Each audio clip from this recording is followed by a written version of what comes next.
A profession can be defined as an occupation which requires some specialized study and training, and the purpose of which is generally to provide skilled services and guidance in lieu of a definite fee or remuneration. However, some professionals may provide services without asking for payment. A profession is a calling, and it implies acquisition of a fund of knowledge, range of skills, and their application in the service of humanity.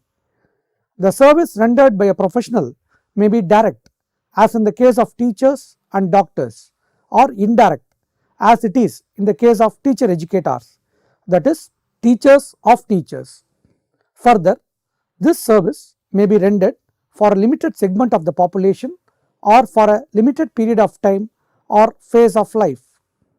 This service is not rendered to the entire student population which gets graduation or post graduation, but it is rendered to those who have aptitude for the profession.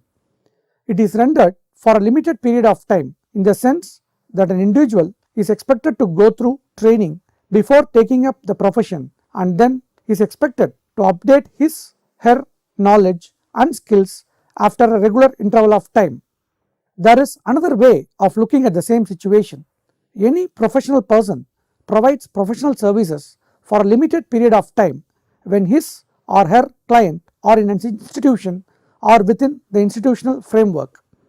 For example, a teacher who is a professional person renders his or her service for a period of time when students are in educational institutions and within the institutional framework of a school, college, or university.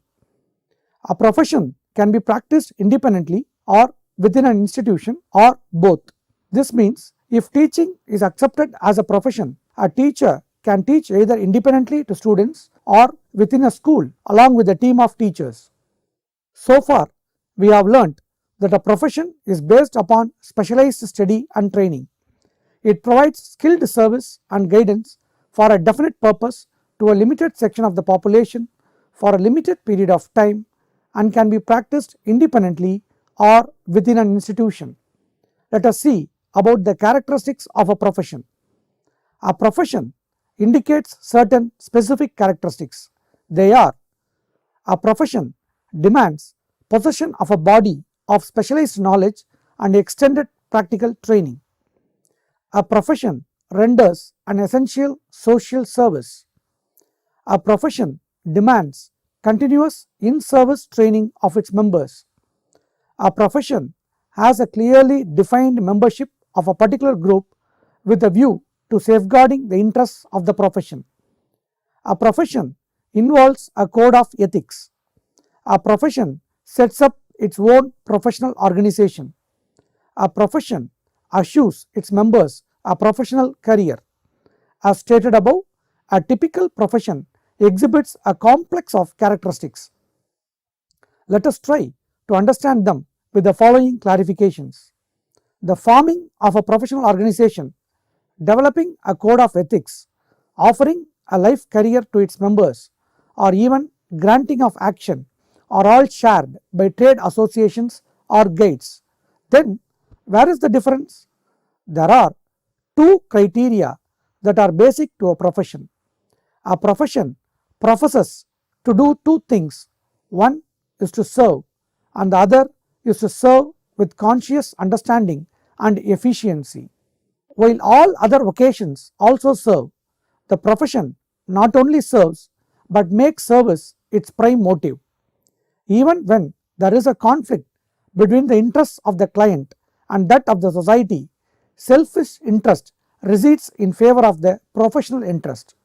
The profession and other vocations differ in the sense that profession is well grounded in its sound knowledge and expertise. It has good qualities like altruism and longing for authentic knowledge on the part of the members, which differentiates a profession from a trade. Let us see about the characteristics of a teaching profession. In this subtopic, we shall try to elicit the characteristics of a teaching profession and then try to understand why teaching is called a profession. The following are the characteristics of a teaching profession. Let us analyze each of them in detail. It essentially involves an intellectual operation. Teaching, it has been said, is not mere taking. This is so because teaching requires conscious organization of learning activities, deliberate creation of a conducive and supportive learning environment.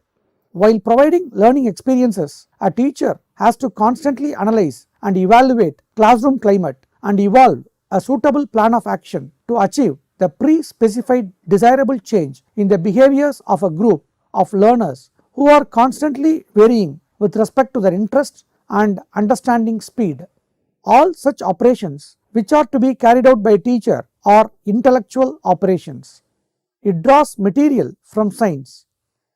Teaching is not only an art but also a science. On the basis of this assumption, a teacher can be trained. The moment it is accepted as a science, it has definite steps which are followed in training a teacher. It transforms raw material into a practical and definite end. In teaching profession, the learners constitute the raw material. These learners are prepared to teach in a continuously evolving society which has varied expectations. Learners are trained into a practical and definite end by means of providing practical training in teaching and other pedagogical courses. It possesses an educationally communicable technique. As teaching is a science, teaching techniques are systematic and have definite steps to be followed. It is easily communicable. It tends towards self-organization. It is self-organized in a sense that the personnels who are engaged in teaching profession are sensitive towards growth and development. They evolve a definite mechanism to sustain and promote the standards of teaching profession. It essentially performs a social service. Teaching is a social service. It has generally been accepted that education is a potent tool to bring about changes in any nation. The obvious evidence of such a statement are the developed nations like United States of America and Russia. These and other nations have been able to constantly develop because of high rates of literacy. It is through teaching that a society develops. It has a lengthy period of study and training. Teaching cannot be learnt in a year or so. A person willing to take up this profession has to study for a number of years and acquire a mastery over the contents of the subject matter. After this, he or she has to undergo training in teaching. It has a high degree of autonomy. In our earlier discussion, we mentioned that definite steps have to be followed in teaching as it is a science also. However, there is a high degree of autonomy in teaching profession right from curriculum development, planning activities of a year, identifying instructional objectives, deciding upon the method of teaching, deciding upon the use of media, identifying evaluation criteria, using appropriate evaluation techniques to deciding upon the admission and promotion rules, and autonomy in planning and execution of co-curricular activities. Ultimately, all these activities are planned keeping in mind the goals of education which are to be achieved in a limited period of time. It is based upon a systematic body of knowledge. Teaching profession is based upon a systematic body of knowledge which has been derived from social, psychological, historical, political and economical spheres of life. It is also influenced by the religious and spiritual beliefs of a society. It has a common code of ethics. All over the globe, teaching profession has a common code of ethics which follows in our lesson. It generates in-service growth. In teaching profession, the teacher is learning at all the stages of teaching. This leads to growth of a teacher while in service. Apart from these, education is a dynamic discipline. New knowledge is continuously being generated with regard to teaching methods and other foundation courses of teaching. A teacher with a professional training before becoming a teacher needs to get oriented to the new knowledge and also update the already acquired knowledge and skills of teaching. For this, in-service training is essential, which would ultimately lead to performance of the expected tasks by a teacher in an effective way. From the preceding discussion, it is clear that the teaching profession has the distinct characteristics for it to be termed as a profession. It is a complex profession in the sense that it has to take into consideration needs and expectations of an ever-changing society. It is affected by the political ideology of a nation and is influenced by the economy of a nation. It learns from the history of not only a nation but other nations too. Students who are the clients vary with respect to such variables as interests, ability, socio-economic background, etc. With all such and many other complexities, teaching is a noble profession with the prime motive of rendering service to society. Let us see the professional traits of a teacher. Professionally, a teacher should possess the following traits: mastery over content, knowledge of teaching skills, and other attributes. Mastery over content.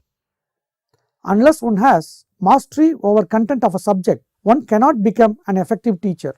Content mastery can be achieved through various ways, like reading books, magazines, periodicals, dictionaries, encyclopedias, newspapers, etc., attending seminars, workshops, symposia, conferences, public meetings, discussing with colleagues, experts, authorities, meeting leaders and other professionals, observing the happenings in and around the environment, and so on.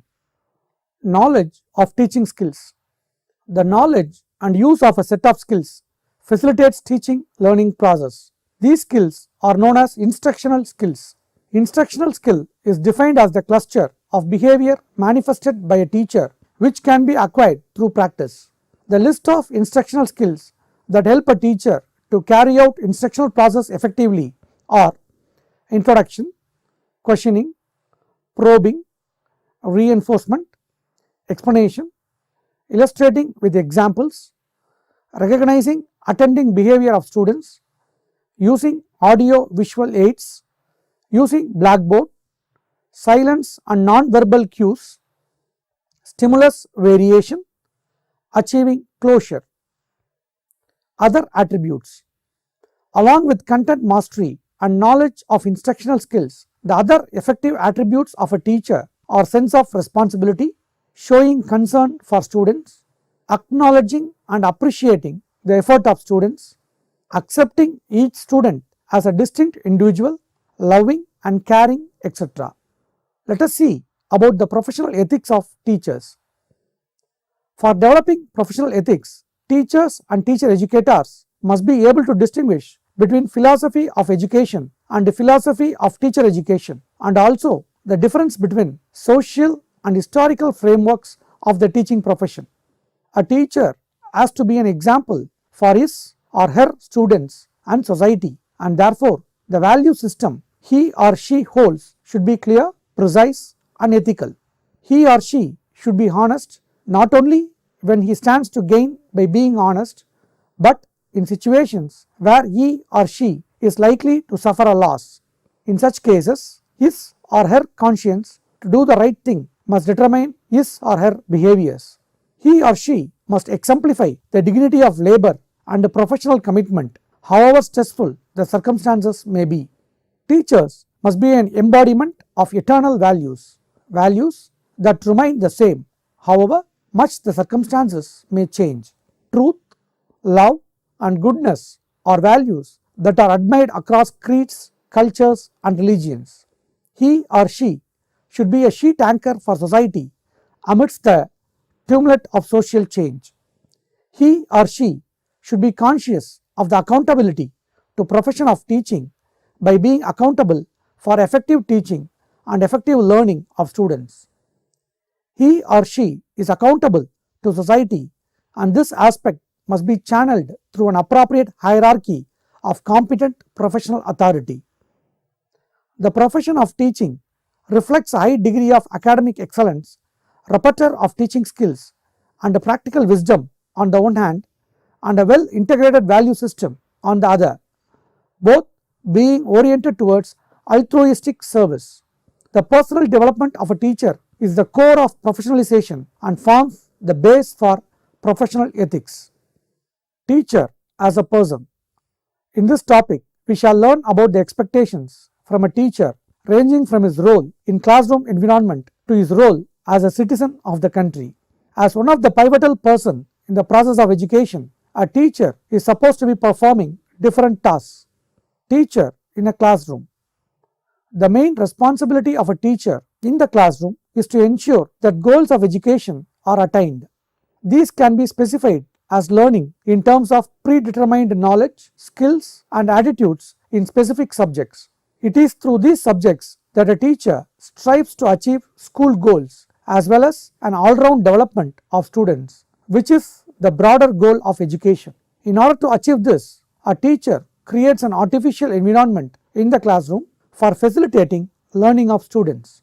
He or she provides instruction to the students, motivates them for learning, helps them to rectify their mistakes, guides them in different situations, and evaluates their performance. In other words, a teacher uses content as a medium or tool not only to enable students acquire knowledge, skills, and attitudes, but also to help them in the all-round development of their personality, which is what education stands for. To ensure the all-round development of students, a teacher has also to organize such co-curricular activities as games, sports, quizzes, debates, excursion, tours, field trips, etc. Teacher as a colleague. A teacher is one among many in a school, all of whom are striving towards attaining the same goals of education. In fact, teachers have a collective role in the teaching-learning process, which is a social activity. Moreover, for the school to function smoothly, there is a need for a group of teachers to work in harmony. The constant interaction and close working together helps teachers not only understanding the students and their problems, but also in their own personal growth as teachers. Indirectly, it also leads to the development of the attitude of openness among students. Teacher in the community.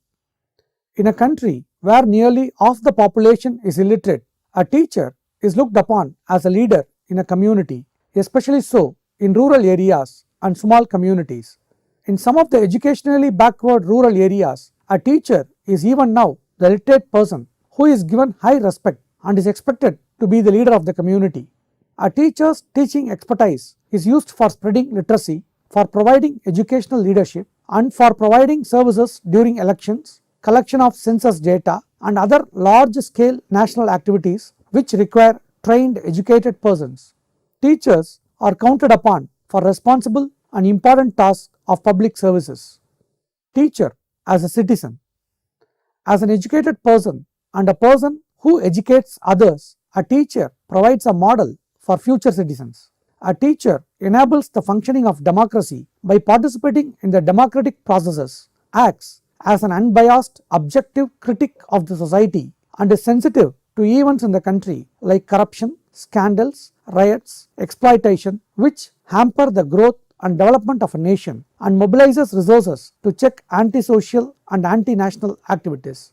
Over and above these, a teacher has to be a friend, philosopher, and guide to the students. He or she has to inspire students to achieve this best to serve the nation. Need for an integrated personality. From the discussions above, it is clear that a teacher has to have multiple roles which have to be performed differently in different circumstances. To achieve the broader goals of education, these roles need to be properly integrated. Let us take an example of the variety involved in a school system. The constituents of a school are teachers, students, and infrastructural facilities. Students having varying backgrounds, characteristics, abilities, interests, motivations, and attitudes. Infrastructure facilities vary in terms of their availability, quality, and quantity. For instance, some infrastructure facilities like furniture, classroom, maps, charts, apparatus, and materials required to perform science experiments, mathematical instruments, TV, video, computer, slide, and film projector may be or may not be available. They may be sufficient in some cases in number, while in others these may be insufficient. Similarly, Some of these may not be in good working condition. A teacher has to decide upon what and how to carry out his or her duties in different conditions so as to achieve the goals of education. Also, formal schooling involves a time-bound program which is expected to be completed in stipulated time that has been decided upon as academic term. Moreover, curriculum framers have prescribed the weightage to be given to different items or content in terms of hours of teaching per week. A school with its organizational structure, physical and human resources, and management goals also provides a framework for the teacher to function. The functioning of a school in general and a teacher in particular is also governed to a great extent by expectations and needs of society, political decisions, and cultural heritage of the nation at large. A teacher will be able to efficiently perform different roles with and other educational experiences that he or she has gained. This educational experience adds to a teacher's thinking, observation, ability, and skills of management. A teacher who performs these roles in an integrated manner is able to perceive the need for the all-round development of a student's personality and provide appropriate learning opportunities to achieve the pre-specified goals of education.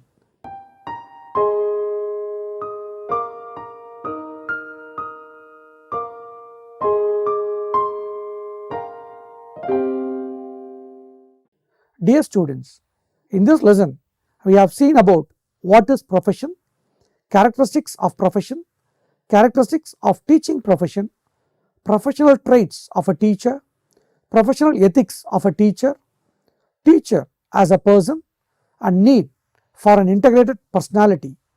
Thank you.